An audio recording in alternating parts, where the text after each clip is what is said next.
भारत के चंद्रयान 3 की चांद पर अगर लैंडिंग सफल होती है तो भारत नया रिकॉर्ड कायम करेगा।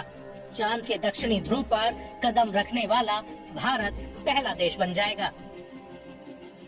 कैसे लैंडर की लैंडिंग को लेकर इसरो के इरादे बुलंद हो गए हैं, उसकी डिटेल आपको बताएंगे। मगर पहले ये जान लीजिए चंद्रयान 3 का चांद पर किस अंदाज में और किसने वेलकम किया।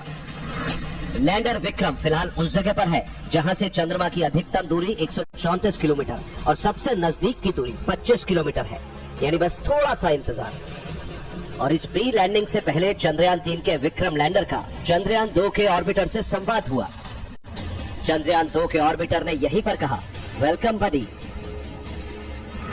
ये संवाद इसीलिए अहम है क्योंकि विक्रम की लैंडिंग का पहला मैसेज चंद्रयान 2 के ऑर्बिटर को जाएगा और फिर वही मैसेज धरती पर पहुंचेगा। फिलहाल इंतजार किया जा रहा है लैंडिंग साइट पर सूरज के निकलने का। जैसे ही चांद पर सूर्योदय होगा चंद्रयान 3 का नेक्स्ट स्टेप लिया जाएगा। और सॉफ्ट लैंडिंग के लिए उस जगह को खोजना शुरू कर दिया गया है जहां पहुंचते ही भारत इतिहास रच देगा। इसके लिए खास कैमरे का इस्तेमाल किया जा रहा है। पहली 4 तस्वीरें डी बूस्टिंग से ठीक पहले की हैं, जो कि lander hazard detection and avoidance कैमरे से खींची गई हैं।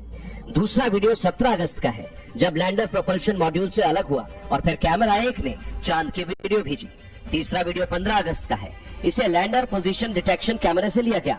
और चौथा वीडियो चंद्रयान 3 के स्पेसक्राफ्ट से लिया गया, जब 5 अगस्त को चांद के ऑर्बिट में चंद्रयान 3 दाखिल हुआ था। इसरो का दावा है कि यही कैमरे विक्रम लैंडर की पोजीशन, उसे सॉफ्ट लैंडिंग कराने और चांद पर मौजूद गड्ढों की गहराई और चौड़ाई के बारे में बताएंगे। Lander hazard detection and avoidance camera ये बताएगा कि बिना गड्ढे और बोल्डर वाला इलाका कौन सा है। लैंडर पोजीशन डिटेक्शन कैमरा भी इसमें मौजूद है। ये खास जगह को चुनेगा। लेजर डॉपलर वेलोसिटी मीटर कैमरे, लेजर अल्टीमीटर और लैंडर हॉरिजॉन्टल वेलोसिटी कैमरा भी इसमें है। इनका काम ये है कि लैंडर को सुरक्षित चांद की सतह पर उतारा जा सके और ये 500 मीटर की ऊंचाई से काम करना शुरू कर देंगे। इनमें से lander hazard detection and avoidance camera को अहमदाबाद में मौजूद इसरो के स्पेस एप्लीकेशन सेंटर ने बनाया है। चांद के ऑर्बिट से चांद की सतह पर लैंडिंग करना आसान नहीं, इसीलिए हर सेकंड के साथ घटते जा रहे वक्त को इसरो बेहद क्रिटिकल बता रहा है। सबसे पहला काम है 25 किलोमीटर की ऊंचाई से लैंडिंग प्रोसेस को आसान तरीके से फाइनल स्टेज तक ले जाना, जिसके लिए लैंडर की मौजूदा रफ्तार 1680 मीटर प्रति सेकंड से घटाकर 2 मीटर प्रति सेकंड तक लाने का टारगेट है। इस प्रक्रिया में 15 से 20 मिनट लगेंगे, लेकिन ये इतना आसान भी नहीं। वैज्ञानिक भाषा में कुछ ऐसी बातें हैं जिनका बेहद खास ध्यान रखा जाएगा।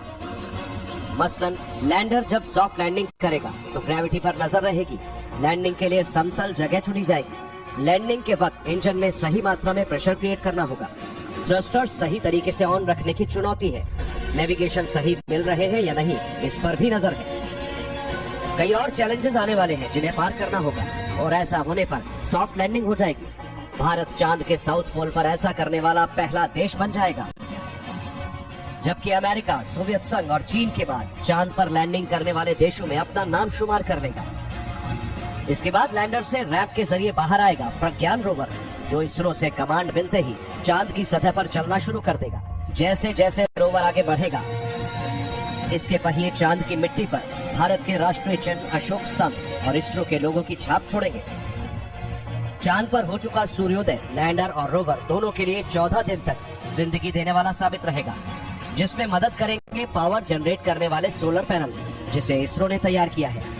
और फिर विक्रम लैंडर में लगे चारों पेलोड्स भी अपना काम करना शुरू कर देंगे। रंभा पेलोड का काम है चांद की सतह पर सूरज से आने वाले प्लाज्मा कणों के घनत्व, मात्रा और बदलाव की जांच करना। चांस्टे पेलोड का जिम्मा ये है कि वो चांद की सतह की गर्मी यानी तापमान की जांच करेगा। इल्सा के जरिए लैंडिंग साइट के आसपास भूकंप से जुड़ी एक्टिविटी की जांच की जाएगी और लेजर रेट्रो रिफ्लेक्टर एरे चांद के डायनामिक्स को समझने का प्रयास करेगा। The last time when after the landing the process, we have gone through the data what we generated in that on flight. So based on that, corrective measures have been taken, and also that is not only that one, we did something more than what we corrected. and wherever that margins are less, we enhance that margins, and at the same time that when that sensors are not functioning, and wherever the possible appropriate redundancy is put it. So that way, this time the system is, because based on the lessons we learned from Chandrayaan 2. So this time the system is going with a more ruggedness. Chandrayaan 3 का failure based design पर होना इस mission के success होने की guarantee देता है। खुद इसरो चेयरमैन ने चंद्रयान 3 की लॉन्चिंग के साथ दावा किया, अगर सब कुछ फेल हो जाता है, अगर सभी सेंसर फेल हो जाते हैं, कुछ भी काम नहीं करता, फिर भी विक्रम लैंडिंग करेगा, बशर्ते एल्गोरिथम ठीक से काम करे। हमने ये भी सुनिश्चित किया है कि अगर इस बार विक्रम के 2 इंजन काम नहीं करेंगे, तब भी ये लैंडिंग में सक्षम होगा। ऐसा क्यों कहा जा रहा है, इसे समझने के लिए आपको इन बातों को गौर से सुनना होगा। अहमदाबाद में भी टेस्ट किया गया, बंगलोर में भी टेस्ट किया गया, श्रीहरिकोटा जाकर भी टेस्ट किया है, अलग अलग साइट पे भी टेस्ट किया गया है, क्रेन पे भी टेस्ट किया गया है उसको, और ड्रोन पे टेस्ट किया गया है, हेलीकॉप्टर द्वारा टेस्ट किया गया है, एयरक्राफ्ट के द्वारा भी टेस्ट किया गया है। तो अलग अलग तरीके से टेस्टिंग करके कोई भी त्रुटि न रह जाए इसकी कोशिश की गई है। और जैसा कि मैंने बताया, फिर भी कुछ अगर इश्यू आता है उस समय लास्ट मोमेंट पे, तो उसके लिए भी संभावना को देखते हुए हमने उसमें एक ऑटोनोमस लैंडिंग सिस्टम की व्यवस्था भी की है, जिस तरह से वो खुद ही अपना डिसीजन लेके सेफ जगह ढूंढ के वहां पे अच्छी तरह से उतर जाए।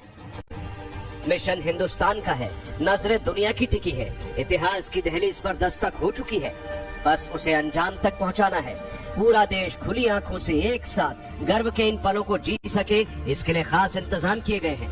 23 अगस्त 2023 की शाम 5:27 से चंद्रयान 3 की लाइव कवरेज देखी जा सकती है।